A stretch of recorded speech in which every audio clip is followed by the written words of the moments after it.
Requirements को देखें तो रिक्वायरमेंट्स वही है कि जो हमारी बेसिक नीड्स हैं वो फुलफ़िल होनी चाहिए और हमारी एक लाइफ अच्छी होनी चाहिए, सोसाइटी में इक्वालिटी होनी चाहिए। लेकिन ये नहीं है कि हम डेवलपमेंट के नाम पे अपनी सोसाइटी को हार्म पहुंचाना शुरू कर दें या अपने एनवायरनमेंट को, अपने नेचर को प्रोटेक्ट ना करें। ठीक है। उसके बाद जो डेमोग्राफिक डेवलपमेंट यानी जो पॉपुलेशन बढ़ता है वो भी हद से ज़्यादा नहीं बढ़ना चाहिए। एक सिस्टम होना चाहिए, लाइक बहुत सारी गवर्नमेंट, आपने सुना होगा चाइना में 1 चाइल्ड पॉलिसी लगी थी, यूपी में भी 2 चाइल्ड पॉलिसी आई थिंक लग गई है या लगने के बारे में बात की जा रही है। देखिए इसके नेगेटिव इम्पैक्ट बहुत पड़े चाइना पे 1 चाइल्ड पॉलिसी के, बिकॉज हमारी सोसाइटी में थोड़ा ऐसा है कि लड़कों को ज़्यादा प्रिफर किया जाता है।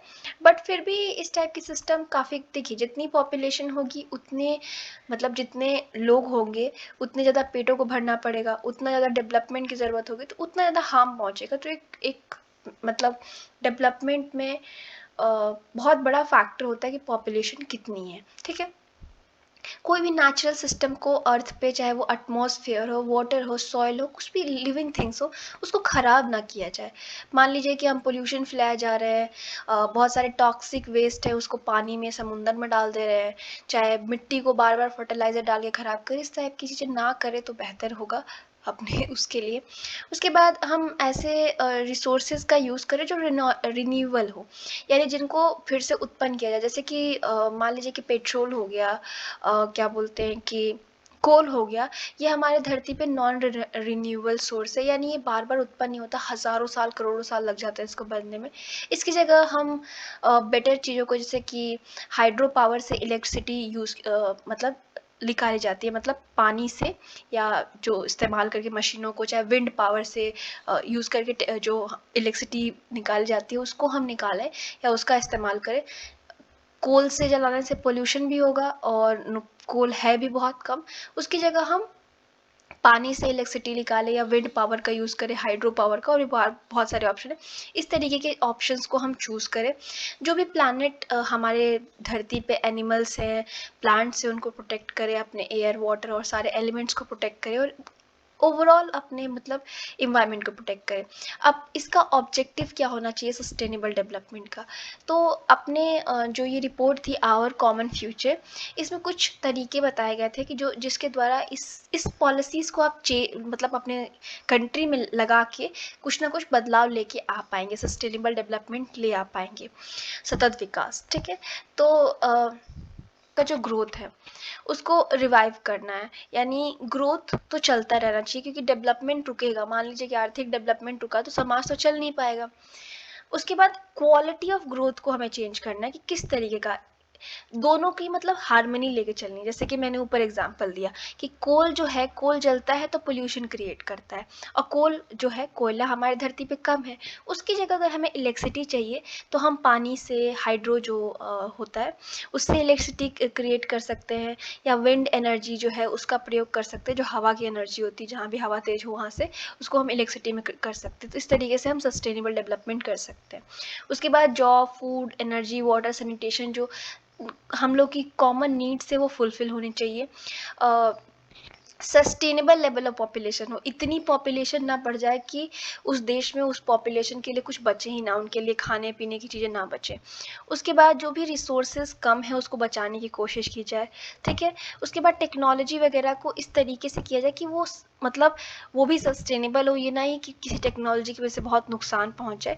और जो आपका इन्वायरमेंट है, का वातावरण है, और आपका जो आर्थिक विकास है, दोनों को हम साथ में लेके चलें। डेवलपमेंट के लिए जो जो रिक्वायरमेंट है उसको देख लेते हैं। फर्स्ट ऑफ ऑल जो पॉलिटिकल सिस्टम है, यानी गवर्नमेंट और सिटीजन का पार्टिसिपेशन होना चाहिए डिसीजन मेकिंग में। इसको आप इस तरीके से समझिए कि मान लीजिए कि गवर्नमेंट कोई डिसीजन लेना चाहती है, सेंटर से वो डिसीजन लेगी, तो गांव में उससे क्या हो रहा है उसके बारे में गवर्नमेंट को पता नहीं है। मान लीजिए कि गवर्नमेंट ने डिसीजन लिया कि हम एक पर्टिकुलर सा एरिया है या जंगल है, उसको काट के हम रोड बना देंगे।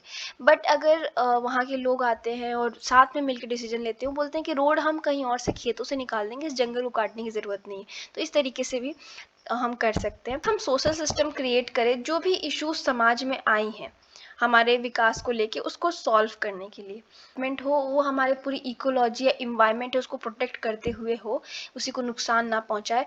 उसके बाद हम टेक्नोलॉजिकल जो सिस्टम्स है उनको यूज़ कर सकते हैं, जो भी हमारी न्यू सॉल्यूशन है फाइंड करने के लिए। वही इलेक्ट्रिसिटी वाला ले सकते हैं, कोल से इलेक्ट्रिसिटी, ये जैसे पहले के ज़माने में कोल से ट्रेन चलता था, कोयला से ट्रेन चलता था, उसको रिप्लेस करके हमने इलेक्ट्रिसिटी ली। इलेक्ट्रिसिटी को हम कई तरीक़ों से प्रोड्यूस कर सकते हैं, बहुत सारे तरीके हैं इलेक्ट्रिसिटी प्रोड्यूस करने के लिए, ठीक है। इंटरनेशनल सिस्टम होना चाहिए जो कि देखे कि हर कंट्री है, मतलब जैसे कि यूएन में कई सारी चीज़ें हैं जो देखती है कि जो भी ट्रेड हो, फाइनेंस हो, एक सस्टेनेबल तरीके से हो। ये ना हो कि कोई एक जो है वो बहुत पावरफुल होता जा रहा है, एक कंट्री को पीछे छोड़ता जा रहा है। एडमिनिस्ट्रेटिव सिस्टम हो जो फ्लेक्सिबल हो और जो भी रिक्वायरमेंट हो प्रेजेंट की, फ्यूचर को, उसको देखे, ठीक है। यही सब नॉर्मल चीज़ें। फिर क्रिटिसिज्म है। अब मान के चलिए कि कोई भी चीज़ सस्टेनेबल डेवलपमेंट का, हमने सतत विकास की इतनी बेनिफिट पढ़े, पर अब उसका क्रिटिसिज्म, उसकी आलोचना कौन कर रहा है वो भी हम देख लेते हैं। तो कोई भी आइडिया एकदम प्योर नहीं होता, कोई भी आइडिया एकदम परफेक्ट नहीं होता, हमेशा उसको लेके कुछ ना कुछ आलोचनाएं, कुछ ना कुछ पॉइंट्स होती हैं। तो हम क्रिटिक देख लेते हैं। तो सस्टेनेबल डेवलपमेंट को लेके रमेश दीवान जो है वो बताते हैं कि इसका जो डेवलपमेंट, सस्टेनेबल डेवलपमेंट का आइडिया है वो बहुत ही क्लियर नहीं है। किस तरीके से कि मान लीजिए आप कह रहे हैं कि हम सस्टेनेबल डेवलपमेंट करें, यानी सतत विकास करें, लेकिन कोई भी इकोनॉमिक ग्रोथ, अगर हम आर्थिक रूप से अपने आप को मतलब मजबूत करते हैं, तो जब आप मान लीजिए पैसा कमाते हैं, हम सिंगल इंसान से एग्जांपल लेते हैं, आप 1 लाख रुपए कमाते हैं महीने का, तो क्या आप सिर्फ सूखी रोटी सब्जी खा के रह जाएंगे? नहीं खाएंगे। आप बहुत सारी बाहर से कैन में मिलने वाली चीज़ें, पिज़्ज़ा, बर्गर और इस टाइप की अनहेल्दी चीज़ें भी खाने लगेंगे, बिकॉज आपके पास पैसा होगा, आपके पास पावर होगा, तो आपके जो कंजप्शन का पैटर्न है वो कहीं ना कहीं वैसा होने लगेगा। आप खूब सारा नॉनवेज खाने लगोगे, महंगी महंगी मीट खाने लगोगे। तो सिंपल यही बात करते हैं यहाँ पे कि जब इकोनॉमिक ग्रोथ होगा तो अपने आप जो नेचुरल रिसोर्सेज हैं, यानी जैसे जैसे विकास होता जाएगा, आर्थिक विकास के लिए भी हमारे आसपास के अब मान लीजिए कि हमको मेट्रो स्टेशन बनाना है और कहीं कोई जगह नहीं है, और हमारे पास जगह कहाँ है, या रेलवे स्टेशन बनाना है, तो जंगलों के बीच से तो लेके जाना पड़ेगा, जंगल तो काटना पड़ेगा। ये बात कर रहे हैं। अगर वुल्फगैंग स्कैच की बात करें तो ये बोलते हैं कि ये सस्टेनेबिलिटी जो है ना वो कंजर्वेशन ऑफ नेचर से कंजर्वेशन ऑफ डेवलपमेंट पे चली जाती है। इनके कहने का मतलब, तो कुछ लोग इसकी डेफिनेशन पे ही कमेंट करते हैं कि सस्टेनेबल डेवलपमेंट का जो डेफिनेशन है वही ठीक नहीं है। सुखमोय चक्रवर्ती बात करते हैं कि जैसे कि मान लीजिए कि यहाँ पे बात की गई है डेवलपमेंट हो, पर सस्टेनेबल डेवलपमेंट में कभी कुछ प्रिसाइज नहीं कहा गया कि मान लीजिए सस्टेनेबल डेवलपमेंट हम कह रहे हैं, पर एग्जैक्टली क्या सस्टेनेबल डेवलपमेंट, क्यों सस्टेनेबल डेवलपमेंट, इसकी वजह से कंफ्यूजन क्रिएट होता है कि सस्टेनेबल डेवलपमेंट है क्या। हम कह रहे हैं कि सतत विकास करो, अपने अभी के नीड फुलफिल करो, पर मतलब फ्यूचर का वो फ्यूचर में जो जनरेशन आने वाली है उसका नीड्स को भी ध्यान रखो, पेड़ मत काटो, ये वो, लेकिन कैसे, इसकी बात कर रहे हैं सुखमोय चक्रवर्ती की, किसका डेफिनेशन ये एक्सप्लेन नहीं कर रहा है। उसके बाद अनिल अग्रवाल बात करते हैं हर किसी के लिए जो ये सस्टेनेबल का आइडिया है वो अलग हो सकता है। मान लीजिए कि कोई इन्वायरमेंटल इकोनॉमिस्ट है, तो उसके लिए क्या होगा कि जो ये स्टॉक ऑफ नेचुरल फॉरेस्ट है ये सस्टेन रहे। मान लीजिए कोई सोशल इकोलॉजिस्ट है, उसके लिए फॉरेस्ट सस्टेन रहे। तो हर किसी के लिए मतलब अगर कोई इन्वायरमेंटलिस्ट है तो उसके लिए उसके जो फ्यूचर जनरेशन है उसके लिए एक क्लीन इन्वायरमेंट वगैरह मिले। ये तो इनके कहने का मतलब है कि अलग अलग लोगों के लिए सस्टेनेबल डेवलपमेंट अलग हो सकता है। तो आप किस सस्टेनेबल डेवलपमेंट की बात कर रहे हैं। उसके बाद विलियम एफ फिशर हैं, वो हमें बताते हैं कि किस तरीके से जब सस्टेनेबल डेवलपमेंट की बात आती है तो कन्फ्यूजन क्रिएट हो जाता है। मान लीजिए कि सस्टेनेबल डेवलपमेंट एक ऐसा टर्म हो गया है कि लोग इसको अब गलत तरीके से प्रयोग कर रहे हैं। उसको वो इस तरीके से एक्सप्लेन करते हैं, मान लीजिए कि मैं प्लास्टिक का पाइप यूज़ कर रही हूँ, प्लास्टिक का स्ट्रॉ यूज़ कर रही हूँ अपना ड्रिंक पीने के लिए, और आप यूज़ कर रहे हो कागज़ का, ठीक है। तो अगर आपको अच्छा नहीं लग रहा कि मैं प्लास्टिक यूज़ कर रही हूँ, प्लास्टिक जल्दी से वो नहीं होता, तो आप कहने लगोगे कि नहीं तुम प्लास्टिक यूज़ कर रही हो, कागज़ यूज़ करो। बट अगर आप टेक्निकली देखिए तो कागज़ भी पेड़ों को काट के ही बना है, ठीक है, या मतलब पेपर बनाने के लिए काफ़ी सारा इस तरीके की चीज़ें का इस्तेमाल होता है। तो टेक्निकली तो हम दोनों ही गलत हैं, हम दोनों ही स्ट्रॉ ना यूज़ करें और गिलास से ही डायरेक्टली पी ले, तो ये कर सकते हैं। तो बेसिकली ये बात कर रहे हैं कि ये एक ग्रुप दूसरे ग्रुप को क्रिटिसाइज करने के लिए भी कह सकता है कि तुम ऐसा क्यों कर रहे हो, मेरी तरह से क्यों नहीं कर रहे हो, जो मैं कर रहा हूँ वो सतत विकास है, जो तुम कर रहे हो सतत विकास नहीं है। जैसा कि इनका मेजर स्टडी जो है विलियम का, वो विलियम एफ फिशर का, इनका जो मेजर स्टडी है वो सरदार सरोवर प्रोजेक्ट का है। आपको पता है कि ये सरदार सरोवर प्रोजेक्ट था, वो डैम बनाना था बेसिकली पानी के ऊपर। तो डैम बनाने से क्या होता है कि डैम बनाने से आप इलेक्ट्रिसिटी वगैरह क्रिएट कर सकते हो, उसके बाद जो ये बाढ़ वगैरह आएगा उसको भी मतलब मैनेज किया जा सकता है। लेकिन वहाँ पे बहुत सारे आंदोलन होने लगे, कहा गया कि जंगलों का नाश हो रहा है, लोग जो आसपास रह रहे थे उनका घर खत्म हो गया, ये सब चीज़ें बात की गई। अब इसी की स्टडी करके कहते हैं कि अब एक चीज़ बताओ कि क्या डैम बनाना गलत था, या जो वहाँ के लोग लड़ाई कर रहे हैं कि हमें हमारे घर से निकाल दिया गया, हमारी ज़मीन छीन ली गई, वो सही था।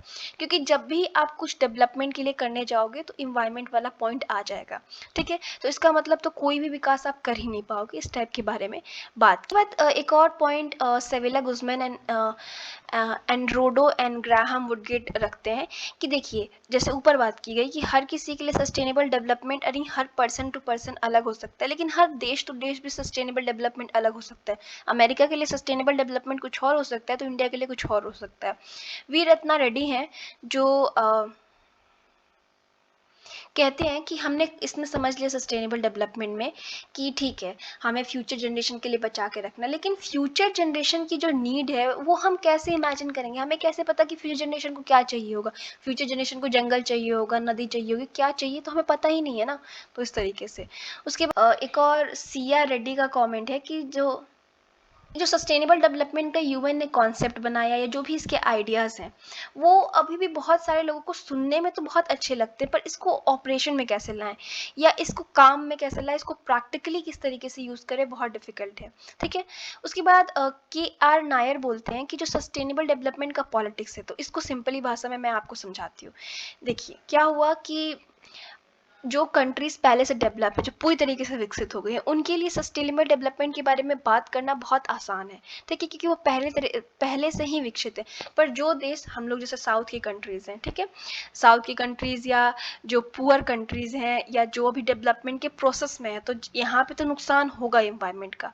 वो क्या करें? आप तो सस्टेनेबल सस्टेनेबल चिल्लाओगे, लेकिन इन सब कंट्रीज़ को जो अभी भी विकसित हैं, विकासशील हैं, जो भी विकास करेंगी, तो वहाँ पे तो जंगल कटेंगे, नेचर को थोड़ा बहुत तो नुकसान होगा। ऑफ कोर्स तरीके हैं, बट नुकसान तो होगा ना। तो इसके बारे में बात कर रहे हैं कि जो लोग ऑलरेडी मतलब टॉप कर चुके हैं, सारा मतलब पूरे इन्वायरमेंट को ख़राब कर चुके हैं, अब वो सस्टेनेबल मतलब वो नहीं कहावत है कि 100 चूहे खा के बिल्ली चली हज को, तो वो वाली बात है कि मतलब सब कुछ हमने कर दिया, उसके बाद हम कह रहे हैं कि नहीं नहीं तुम तो नहीं कर सकते हो, ठीक है, क्योंकि हम टॉप पे हैं। अब फ्यूचर क्या होगा सस्टेनेबल डेवलपमेंट का, तो ये बहुत ही डिफ़िकल्ट क्वेश्चन हो जाता है, क्योंकि देखिए ग्लोबलाइजेशन जो है, ठीक है, उसकी वजह से दुनिया पूरी लिंक हो चुकी है, हम एक दूसरे से आइडियाज़ शेयर कर रहे हैं। अगर ग्लोबलाइजेशन नहीं होता तो जो सस्टेनेबल डेवलपमेंट का आइडिया है या एजेंडा है वो पूरे विश्व में नहीं फैला होता, ठीक है। लेकिन कहीं ना कहीं सस्टेनेबल डेवलपमेंट फ्यूचर तो है, हमें उस रास्ते पे चलना भी पड़ेगा, क्योंकि हमें एक तरीके से लाइफ में एक क्योंकि आपको पता है कि पोल्यूशन और इन सब की वजह से बहुत सारी समस्याएं आ रही हैं। लेकिन हाँ, अभी प्रेजेंट में एकदम इन्वायरमेंट क्लीन होगा और ये सब चीज़ें अभी नहीं देख पाएंगे, बिकॉज अभी हम डेवलपमेंट के फेज़ में हैं। Thank you so much, have a nice day.